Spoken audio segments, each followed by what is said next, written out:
Mesdames et messieurs, bonjour et bienvenue sur notre chaîne YouTube. L'information en Afrique et dans le monde en continu. Ici, nous n'avons qu'un seul objectif, c'est de vous informer autant que possible sur l'actualité, la politique, l'économie et bien d'autres. Alors si vous êtes nouveau, abonnez-vous et activez aussi la cloche de notification pour ne rien manquer des informations à venir. Cela étant fait, on commence. La ville de Djibo, une localité sous blocus terroriste située au nord du Burkina Faso, a été ravitaillée le mardi 4 octobre selon des sources concordantes, après plusieurs alertes aux nouvelles autorités du pays. À la suite de nombreuses alertes craignant un drame humain à cause de la faim qui tenaillait les populations de Djibo, ville coupée du reste du Burkina par des groupes armés terroristes, l'armée a ravitaillé le mardi 4 octobre 2022 la cité avec 70 tonnes de vivres et de produits, selon nos sources sans autre précision. Ces vivres et produits ont été héliportés à l'issue de plusieurs voyages.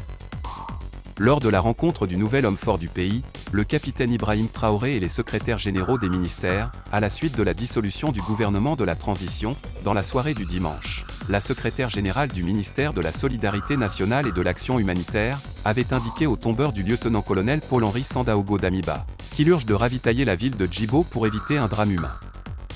Le nouveau président du mouvement patriotique pour la sauvegarde et la restauration, MPSR, le capitaine Ibrahim Traoré, avait promis de rentrer en contact avec l'ASG et ses collaborateurs pour traiter en priorité cette préoccupation pour laquelle il a renversé son prédécesseur, accusé d'incapacité à faire reculer le terrorisme et ses corollaires.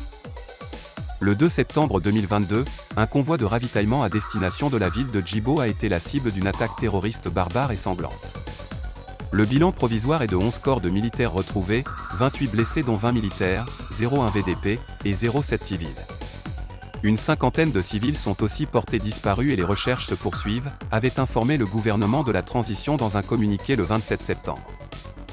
Les vivres n'ayant pas pu être acheminés depuis lors, les populations de Djibo étaient suspendues à cet ultime ravitaillement.